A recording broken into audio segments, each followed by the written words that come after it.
to Diva's 2 cents, where we take complicated matters each week, every Friday, and we break them down for the masses. This week, from popular demand, from the questions that we've been receiving at Diva's 2 cents, a lot of people are asking about wealth management and where do I put my money? How do I invest my money? Oh my goodness, everything is about what do I do with my 401ks? How do I pick a financial advisor? Well, we decided to go out and find an expert that can answer some of those questions for you. It's Diva's 2 cents, my 2 cents, and we air live every Friday. So if you like this content, there's somebody out there that really needs to hear this. So, click, share, subscribe, go to the YouTube channel so that I can bring more content like this for you. Diva's 2 cents. Without further ado, I'm going to introduce Tim Kutsch from Appreciation Financial Services. Here we go. Tim, how are you? Doing very well, thanks.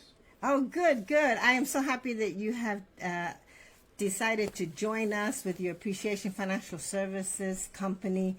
I get a lot of questions from my clients that deal with the wealth building and with appreciation of wealth. And I thought it was a great idea to get you on so that you can talk to us. Well, what is this anyway? What do you mean by Appreciation Financial Services? What do you do? Sure. Yeah, and this name really originated from saying thank you to all of our clients that we've had for the last 13 years and continuing to grow and expand. We've been able to help the community in all areas of financial products, and that's going to include safe, moderate, and aggressive levels of investments, and really doing the full scope financial services and really doing comprehensive retirement planning. We see a lot of the other brokers these days doing just a piece of that or just a segment or just a fraction of what you're supposed to do as a good financial advisor, and what we've decided to do is say thank you. What we're going to do is all of the financial services, so everything as it relates to insurance and investments. Well, you see, my clients, from a tax advisory standpoint, everyone knows that we're like the quarterbacks, we look at your financials and then we say, okay, let's take this ball, and if you throw this ball in that direction, it will give you this result. And from a financial planning perspective. But from what you do, so for example, when would someone pick up the phone and call you, Tim? I mean, when would I even need to call you? Yeah, so anyone with any sort of retirement dollars or thinking about starting retirement accounts, those are great people for us to really help start great retirement accounts. And what you mentioned there, Diva, is totally accurate.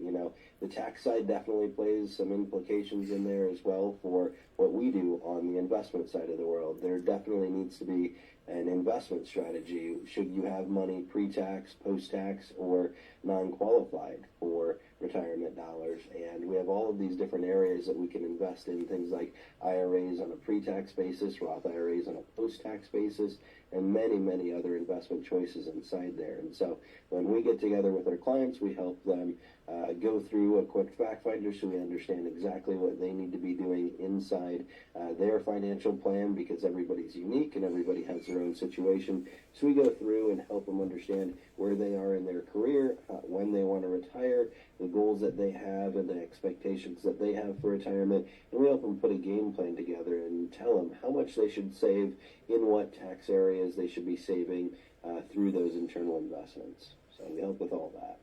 Gee, but that whole area, the whole area of finances, first of all, it's very personal.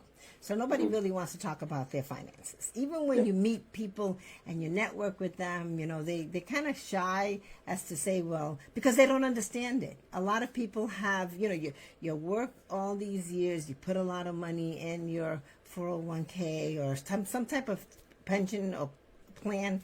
You don't really know where it's being invested or how it's being invested, because you just check off the little boxes on an annual basis on how aggressive you may want to be or how not aggressive, but they really don't understand it. So with so many people in your field, what would differentiate one from another, and how would I know if I was just looking for someone? And this is the question that I'm asked all the time. How do I know that this one is better than that one? What differentiates, or what even makes someone even use the term better than? Sure, of course. So great question. We get that all the time, and that's one of our favorite questions actually, because it's a long answer. And the long answer to that is really we need to make sure that whoever you're doing business with, whether that's us at Appreciation Financial Services or other financial services people, that they can do all the things that you want them to do. Us here at Appreciation Financial Services, we have both the securities license, which allows us to sell stocks, bonds, mutual funds, and some companies like Ed Jones, Morgan Stanley, Merrill Lynch, they have that license. And then other companies have a life insurance license and insurance licenses to be able to sell guaranteed type of products. And if you work with someone that only has one of those type of licenses, either securities or insurance, then they're only going to give you half the spectrum of the actual investments there. And the other thing you want to look for is really someone's level of experience and the depth of questions that they're going to ask you about your goals and your personal situation. If they don't ask you enough questions to really be able to put a good comprehensive plan together, then they're not actually putting a good comprehensive plan together. So it's really important that you find someone that you like, that you trust, that's willing to go through all the levels of depth, not just, well, you mentioned that risk tolerance questionnaire, 0 to 100, how aggressive are they? That's one piece of the pie for sure. But then the other is, okay, saying that on your aggressive piece of the money, what are the rates of return that they're getting for that side? Are they outperforming the market, or are they underperforming the market? And if they're underperforming the market, what's the reason there, and will that catch up? For the safe money that should take no risk inside there, are they getting good, safe, level rates of return? You know, there's a lot of things like bonds or fixed accounts that many, many years ago, 1 to 3% was the normal, and here in 2024 interest rates are high. We have guaranteed products, CDs at banks, we have Mejias, we have lots of alternatives that are paying 5, 6, up to 13% rates of return on a product that has a guarantee that you can't lose money. And so when we have all these great, fantastic solutions for folks, it's how much money do you want to make? Where should all of that be going? And then at the end of the day, what's our final plan? What dollar amount should we be accumulating, and what age can we comfortably retire at? If we can answer all of those questions, then we're doing a good job for our client. If they're starting to talk to someone that is not asking those questions, or just pitching a product, or saying, you know, you should do American funds and just selling an investment, that's not really comprehensive planning, that's not really retirement planning. And so what makes someone better in this industry is someone that'll actually look through all of the details of a consumer's financial situation, go through that level of depth, and really maximize both the money that should be safe in someone's portfolio and the money that should take risk, really optimizing those rates of return for that person's long-term financial success. I got you. So let's say, for example, if you are, would you deal with a W-2 earner that has money in their retirement accounts, or let's say a self-employed person, a solopreneur or an entrepreneur? Who do you deal with? I mean, are you looking to maximize the savings of just someone that has those 401k accounts? Because I know you do a lot with teachers, so I'm just curious. Yep, we specialize in working with people in education, kind of the public, but we definitely work with the spouses and people in the private sector as well. Our goal is to really just help everybody that comes to our door and really maximize their opportunity for financial success.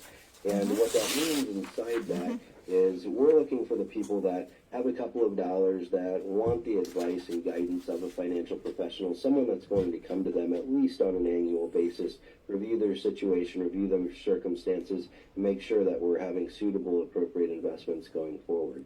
We work with both people that have W-2 in the education sector. People get a pension, which is really great, and we help them add up what their pension amount is going to be, their Social Security amount is going to be, and then what's remaining from what they're earning now and what they'll have in retirement, and help them fill that income gap there. We do that same thing for people that are solopreneurs, people that are starting small businesses. We can help start simple retirement accounts, 401ks, IRAs, Roths, and start up all of those accounts as well. We have great flexible plans that start as low as $100 a month. So if someone's just looking to get get kind of a bare minimum account started so that they can put some money away, or if it's come tax time and they're getting a refund, or Christmas time and they're getting some bonus money from all of that, that we can use some of these dollars to set this person up for financial success in the future and really get those accounts started and growing for them. So we work with people of the whole spectrum.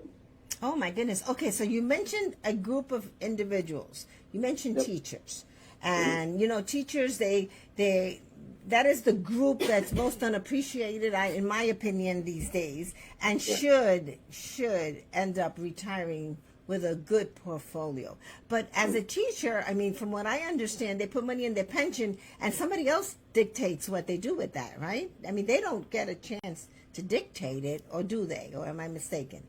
So inside the education system, it is pretty complex. To give you the short version of that, every teacher is going to get a pension, and most teachers, depending on the state that they're in, also get Social Security. And those are going to create a guaranteed lifetime income stream if that person stays until normal retirement age in that pension system.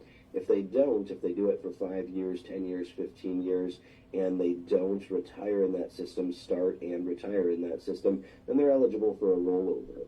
And we can roll that pension money over into an IRA and have any internal investments in there that are appropriate and suitable for that client. And so we work with these people a lot of times on helping them roll that money over if they're not going to continue their career in there. Now, every teacher, in addition to that pension, which is like Social Security, mandatorily taken out of their paycheck, they don't get to control their investment options. The board of directors does that, you're right. But they all do get the option to contribute to a 403B. And a 403B is very similar to a 401k in the private sector. It's optional contributions, and you get a lot of investment choices inside there. So we work with teachers on their approved vendors in the payroll district through payroll, so we don't need bank account or anything like that, to contribute to their school-sponsored, their district 403B, and we're able to help them set up contributions to that, again, directly through payroll on a pre- or post-tax basis, whatever is appropriate for that client. And we're able to use a number of different internal investments in there, and again, just get that started at minimum $100 a month. Maximum contributions could be up to $30,000 per year, depending on their age and other factors. So we can help people in that sector, and those 403Bs can be really wonderful because when they get to retirement, they're going to collect the pension, they're going to collect the Social Security, but they get to decide how much of the 403B they want to collect. So that's really their variable option. So it's really important that they start young, contribute a significant amount to that, usually 5 to 10% is what's recommended. Oh my goodness. So listen, for those of you that are teachers out there, educators out there with these pensions, how do they get a hold of you?